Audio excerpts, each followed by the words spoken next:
Now that Professor Ravi is here, so we can formally request him to introduce the Center for Responsible AI, please. So, morning everyone. I apologize for all the disruption in the schedule. And what I didn't realize was that the press would be so interested in listening to what we have to say on this. It took little bit hard to come back after talking to them back into the auditorium. So I'm really thrilled at all this interest in responsible AI right now. And so the center, like Arun mentioned in the beginning, was inaugurated by Sri Rajiv Chandrasekhar and in the presence of Professor Kamakoti on 27th April in this very auditorium. And so we are finally happy to have a inaugural workshop that's happening. So I'll start off with talking a little bit about what we think, right, are the dimensions of responsible AI, right? So that is usually when we talk about responsible AI, people think about ethics and fairness and things like that, but then it's a lot more richer than that, right? So for us, it is about how you can responsibly deploy AI systems at the end, right? And it looks at all aspects of that. Right, so I'll start with the first thing, which is about making AI understandable. Right, so the present approaches to making AI understandable, right, are typically statistical. Right, it is like you take a scan of the doctor's brain while he is giving you a decision, and then you say, "Oh, those 5 neurons in the doctor's head lit up. Therefore, you have, cancer." Right, that's the kind of explanations that AI systems can give right now, and we really want it to be grounded, right, in the language of the domain in which AI is being applied, right? So, and for that to happen, it's not that we already have the computational tools to do that, right? So there's a lot more work that needs to be done. That might be some language in which the domain operates in, right? And it might not even be English, right? For many people who have looked at medical jargon, right, it means something different. Or if you looked at what legal terminology is, it sometimes means different than what the English terminology is. So there will be ontologies, there will be dictionaries for those things, and what constitutes acceptable notions of explanation. So for example, you have a loan that is denied. I think our director also mentioned this, right? So you have to give an answer in terms that are, maybe you have to say something about whether the collateral was insufficient, as opposed to saying some correlation between 2 variables was too high and therefore I rejected your loan.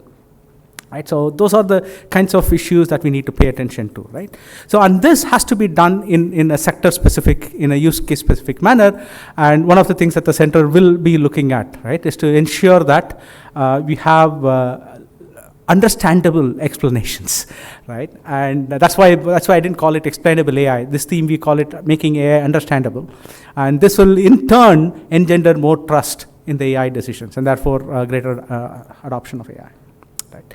And one of the things that might turn out, right, which I think which should happen, because AI technology is not at a level of reliability where you want it to run by itself, right? So you'll have to also think about human-in-the-loop pipelines, right? So where AI is coming up with, maybe scan-like explanations, but then if you show that to an expert in the domain, he can tell you why it happened that way, right? So you probably still need human-in-the-loop pipelines for making this work, right?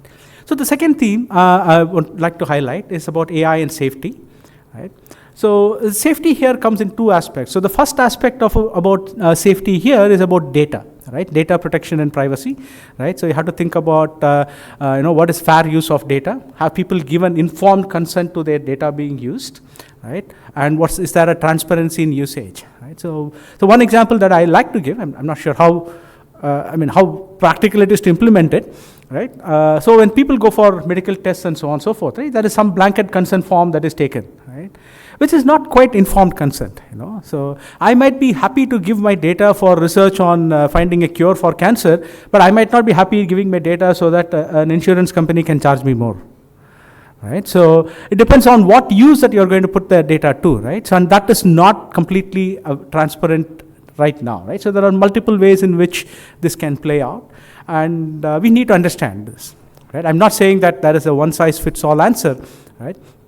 So we have to think about what constitutes fair use of data in the context of AI, right? So what are the things that AI can do with your data, right? So that we have to think about, right? And then, of course, there is all these issues about permission and access policies and storage and protection of data.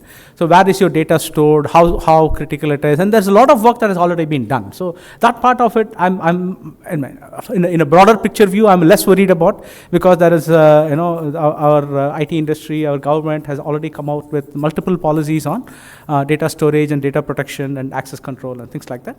It can be more permissive, it can be more flexible, but at least we are on our path to being more safe about these things. So that's one thing.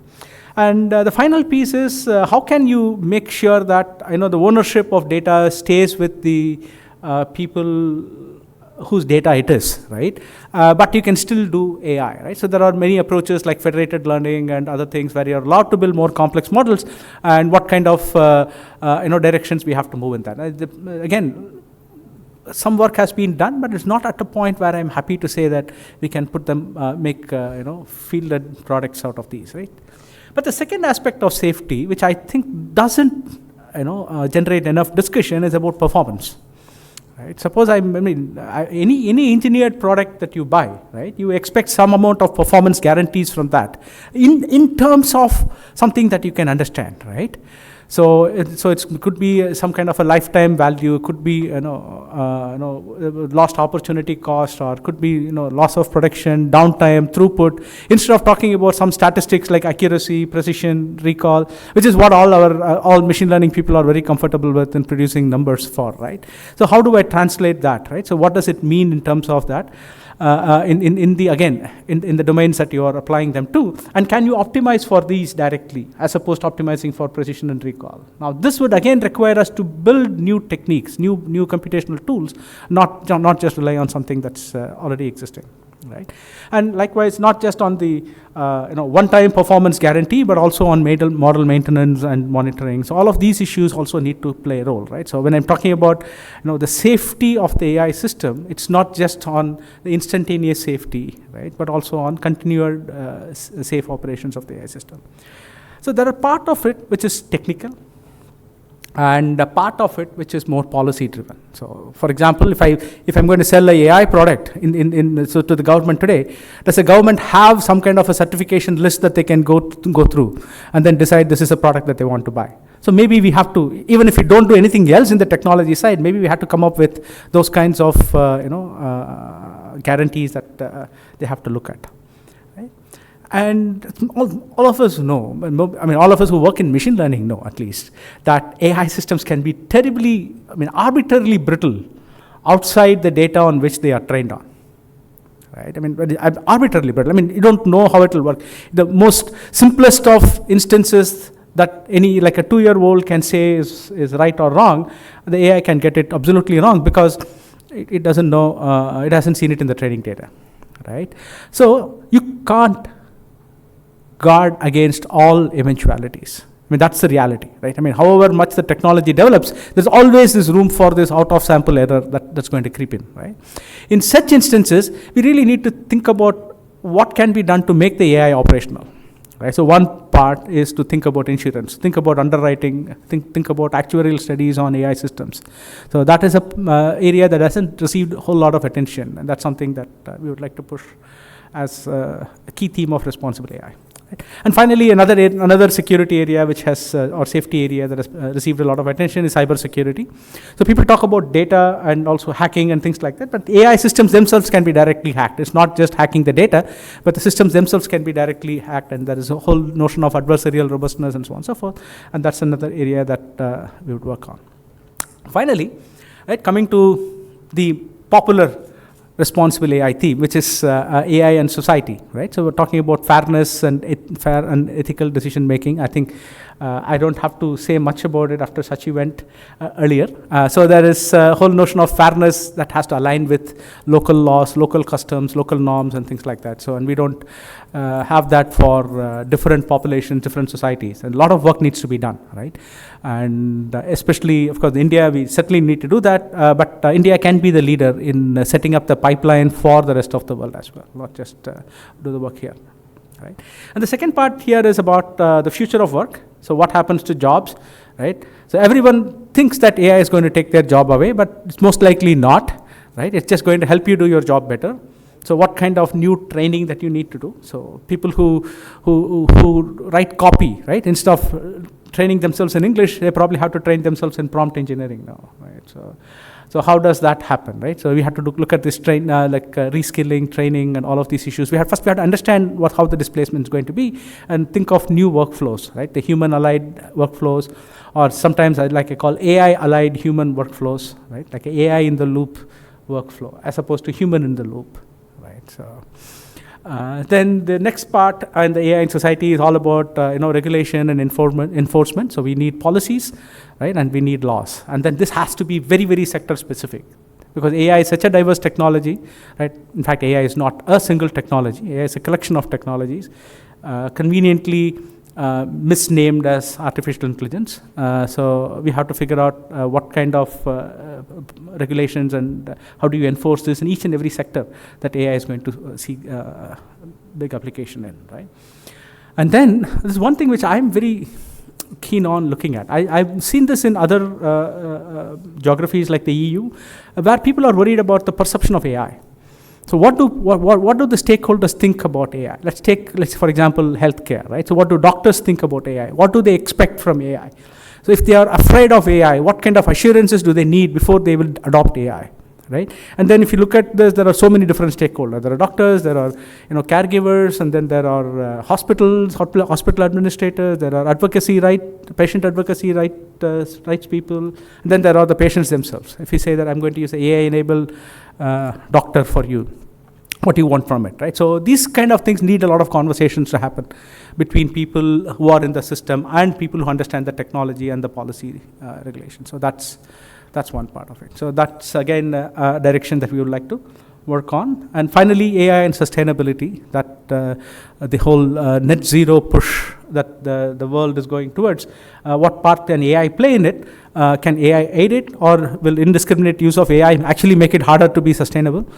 So all of these issues that we need to think about. So the Center for Responsible AI has been set up with this vision of doing both fundamental and applied research, right? I have the particular focus on deploying AI systems in India, right? So, and then the mission is to, of course, pursue research, fundamental research in all domains of ethical and responsible AI, and as a result, also to recommend guidelines and policies to make models more accountable, explainable, and responsible. And so we are thinking of this as a multidisciplinary, multi-stakeholder center, where IIT Madras is just the nodal part, right? So it's not like IITM is the only institute that's going to carry out research at the center. We really think of this as a multidisciplinary, multi-stakeholder center.